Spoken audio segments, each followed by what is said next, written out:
ஐஸ்வர்யா கருத்தரித்தல் மையங்களில் ஜனவரி 30 முதல் பிப்ரவரி 5 வரை இலவச ஆலோசனை மற்றும் சிகிச்சைகளில் மாபெரும் சிறப்பு சலுகை. முதலமைச்சர் வரார், முடிஞ்ச வரைக்கும் எல்லா கோரிக்கையிலும் வச்சிடணும். அன்பின் மிகுதியால அதிகமான கோரிக்கைகளை வச்சிருக்கீங்க. நீங்க கோரிக்கை வச்சா உங்க நம்பிக்கையை நிறைவேற்ற வேண்டியது என்னுடைய பொறுப்பு. இவ்வளவு தூரம் உங்களுக்காக வந்துட்டு அறிவிப்புகளை வழங்காம நான் போக முடியுமா?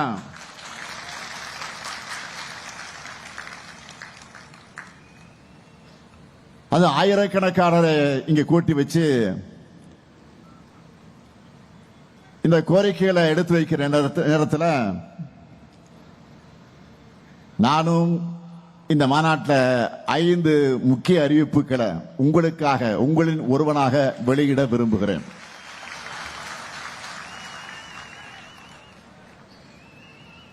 முதலாவது அறிவிப்பு,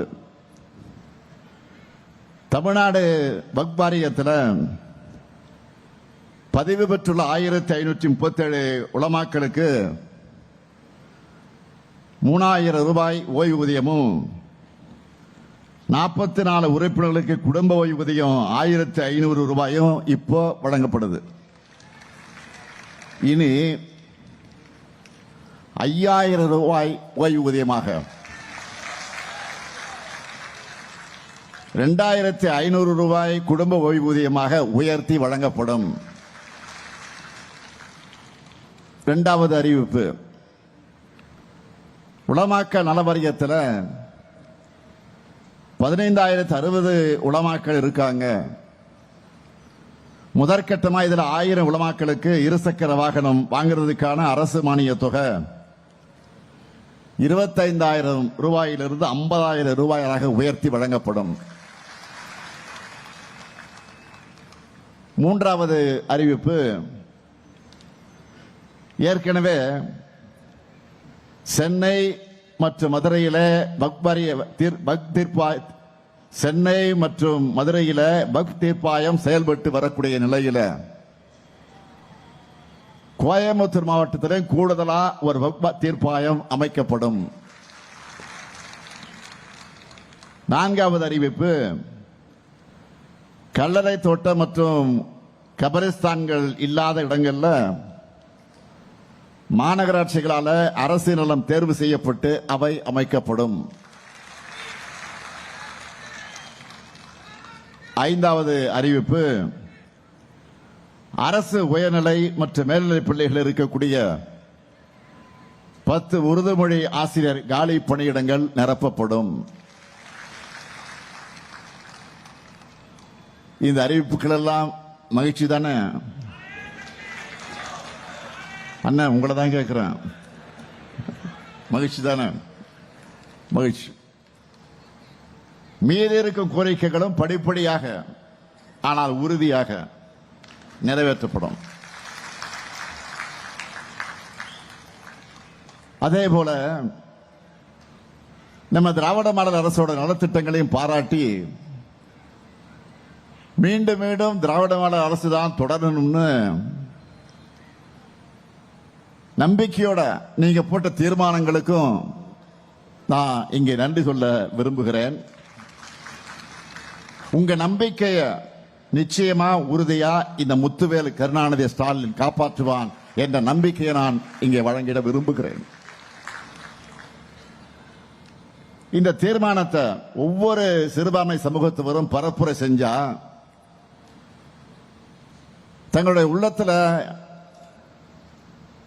ஏத்துக்கிட்டு இருக்கக்கூடிய இந்த மீண்டும் இந்த திமுகவுடைய ஆட்சி உறுதியாக உருவாகும். இன்னைக்கு நாடு எப்படிப்பட்ட சூழல் இருக்குதுன்னு நான் அதிகம் உங்களுக்கு விளக்க வேண்டிய அவசியம் இல்லை. அதுல இஸ்லாமிய மக்களான நீங்க எப்படிப்பட்ட அச்சுறுத்தலை எதிர்கொள்றீங்கன்னு உலகத்துக்கே தெரியும். இப்படிப்பட்ட நிலையில உறுதியோடு சொல்றேன், இஸ்லாமியர்களுக்கு பாதுகாப்பான மாநிலமாக இன்றைக்கு இருக்கக்கூடிய ஒரே மாநிலம் தமிழ்நாடு தான். அதுக்கு காரணம் திராவிட முன்னேற்ற கழகம். திமுக தான் சிறுபான்மையின மக்களை காக்கக்கூடிய காவல் அரண். அதனாலதான் உங்க உணவு அரசியல், கும்பல் வன்முறை போன்றவை இன்றைக்கு தலையெடுக்காம இருக்கு. இந்த அமைதி சூழல் சிலருடைய கண்களை உறுத்துது. தமிழ்நாட்டில் எப்படியாவது குழப்பம் ஏற்படுத்தலாமான அவங்க போடுற ராஜதந்திரங்கள் எல்லாம் வீணாகிட்டு இருக்கு. அதனால தங்களுக்கு ஏத்த அடிமைகளாக இருக்கிறாங்களே இடி, சிபிஐ, ஐடி இது போன்ற அமைப்புகளை வச்சு மிரட்டி தங்களுக்கான கூட்டணியா உருவாக்கி மேடையை ஏறி இருக்காங்க. இன்னைக்கு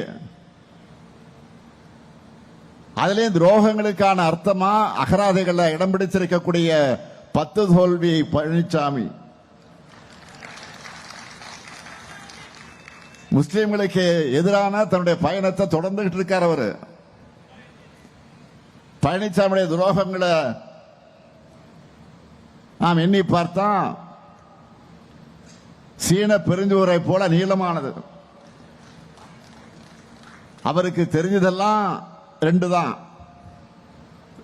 ரெண்டு தான். ஒன்னு காலில் விழுறது, இன்னொன்னு கால்கள் வாரி விடுறது. அப்படிப்பட்டவர் முஸ்லிம் மக்களுக்கு எதிராக செஞ்ச துரோகங்கள் எல்லாம் சொல்லணும்னா அந்த பட்டியலும் ரொம்ப பெருசு. 2019 குடியுரிமை சட்டம் நிறைவேற அதிமுக அந்த மசோதாவை ஆதரிச்சது. உறுதியா சொல்றேன், உங்களுக்கு நல்ல ஞாபகம் இருக்கு நினைக்கிறேன். அதிமுகவோட ஆதரவு இல்லைன்னா அந்த மசோதா மாநிலங்களில் தோல்வி அடைஞ்சிருக்கும். ஆனா பழனிசாமி அவர்கள் அந்த சட்டத்தால யார் பாதிக்கப்பட்டாங்கன்னு பாஜகவுக்கு ஆதரவா அதிமேதாவைத்தனமா சட்டமன்றத்தில் பேசினாரு. அவை குறிப்பில் இடம்பெற்றிருக்கு, மறுக்க முடியாது. 2020 அந்த சட்டத்துக்கு எதிராக வண்ணாரப்பேட்டையில் முஸ்லிம் மக்கள் போராடினப்போ தடியடி நடத்தினார். இப்படிப்பட்ட சூழ்நிலையில திராவிட முன்னேற்ற கழகம் தான் குடியுரிமை திருத்த சட்டத்துக்கு எதிராக கையெழுத்து இயக்கத்தை நடத்தணும். உச்ச நீதிமன்றத்தில் வழக்கு தொடர்ந்தோம். இன்னும் சொல்லணும்னா அப்ப எதிர்கட்சியாக இருந்த நாங்க அந்த சட்டத்துக்கு எதிராக சட்டமன்றத்தில் தீர்மானம் நிறைவேற்ற வேண்டும் என்று வாதிட்டோம், போராடணும். ஆனா பழனிசாமி தலைமையில் இருந்த அதிமுக அரசு தீர்மானம் நிறைவேற்ற மறுத்தாங்க. ஆனா 2021 நாம் ஆட்சிக்கு வந்த உடனே, நான் பொறுப்பேற்ற உடனே குடியுரிமை சட்டத்துக்கு எதிராக தீர்மானத்தை நிறைவேற்றணும். அப்ப கூட அதிமுக அந்த தீர்மானத்தை ஆதரிக்கல. பாஜகவுக்கு பயந்து தங்களுக்கு நேரம் ஒதுக்கலன்னு ஒரு பொய்யை சொல்லி வெளிநடப்பு செஞ்சாங்க. ஒன்றிய அரசு இந்த சிஏஏ சட்டத்தை அமல்படுத்த அறிவிப்பை வெளியிட்டப்போ இந்திய அரசமைப்பு சட்டத்துக்கு எதிரான இந்த சட்டம் தமிழ்நாட்டில் நடைமுறைப்படுத்தப்படாதுன்னு துணிச்சலா அறிவிச்சவன் தான் இதோ இங்க உங்க முன்னால பேசிட்டு இருக்கான இந்த முத்துவேல் கருணாநிதி ஸ்டாலின் தான். சிஏஏ சட்டம் மட்டுமா, முத்தாலாக் தடை சட்டத்தையும் அதிலையும் இரட்டை வேடம் போட்டது அதிமுக. அடுத்து சட்ட திருத்தம் திமுக உள்ளிட்ட எதிர்க்கட்சிகள் நாடாளுமன்றத்திலையும் நீதிமன்றத்திலையும் கடுமையாக போராடணும். பிரதமருக்கு நான் கடிதம் எழுதின தமிழ்நாடு சட்டமன்றத்தை தீர்மானம் நிறைவேற்றணும்.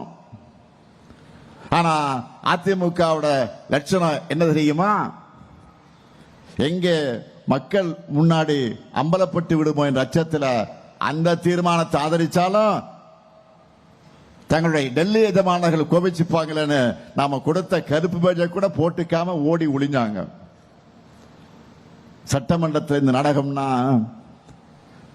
நாடாளுமன்றத்தில் அன்னைக்கு அதிமுக எம்பி தம்பிதுரை அவர்கள் 11 செகண்ட் தான் பேசினார். 11 செகண்ட். அதுலயும் பக் மசோதாவை நிராகரிக்கணும்னு முழுமையா திரும்ப பெறணும் வலியுறுத்தாம பாஜக அரசிட்ட கோரிக்கை வச்சுட்டு இருந்தார்.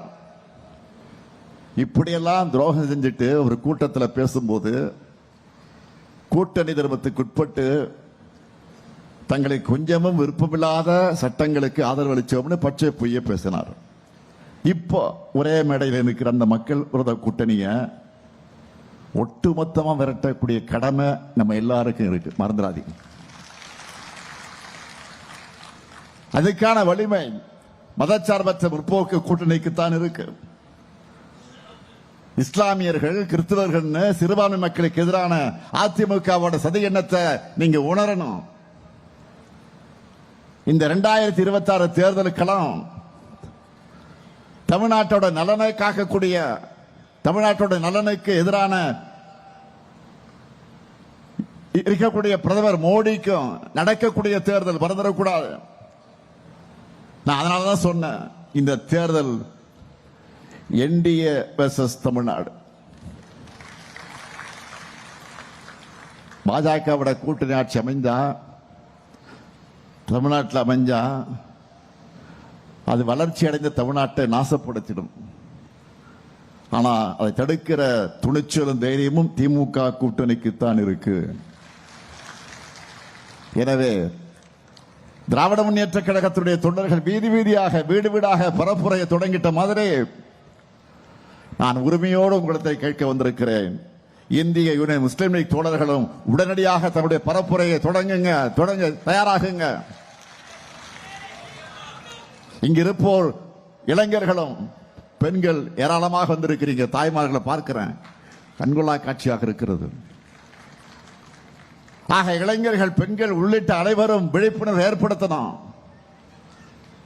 யார் நம்மை காப்பார்கள், யார் நம்மை வளர்ப்பார்கள், யார் நமக்கு உரிமையை பெற்றுத் தருவார்கள் எடுத்து சொல்லணும். நாம ஒற்றுமையா இருந்தா எந்த சூழ்நிலைகளிலும் தமிழ்நாட்டுடைய வளர்ச்சியை சீர்குலைக்க முடியாது. சுயநலத்துக்காக தமிழ்நாட்டோட நலனை அடகு வச்சிருக்கக்கூடிய அடிமைகளுக்கும் அவங்களுக்கு கட்டளையிடுகிற டெல்லி எஜமானர்களுக்கு புரிகிற மாதிரி உரைக்க சொல்வோம், உறுதியோடு சொல்வோம். தன்மானமிக்க தமிழ்நாடு தலைகுனியாது, ஒருபோதும் அடிபணியாது. தமிழ்நாடு போராடும், தமிழ்நாடு வெல்லும், வெல்வோம் ஒன்றாக. நன்றி, வணக்கம். ஐஸ்வர்யா கருத்தரித்தல் மையங்களில் ஜனவரி 30 முதல் பிப்ரவரி 5 வரை இலவச ஆலோசனை மற்றும் சிகிச்சைகளில் மாபெரும் சிறப்பு சலுகை.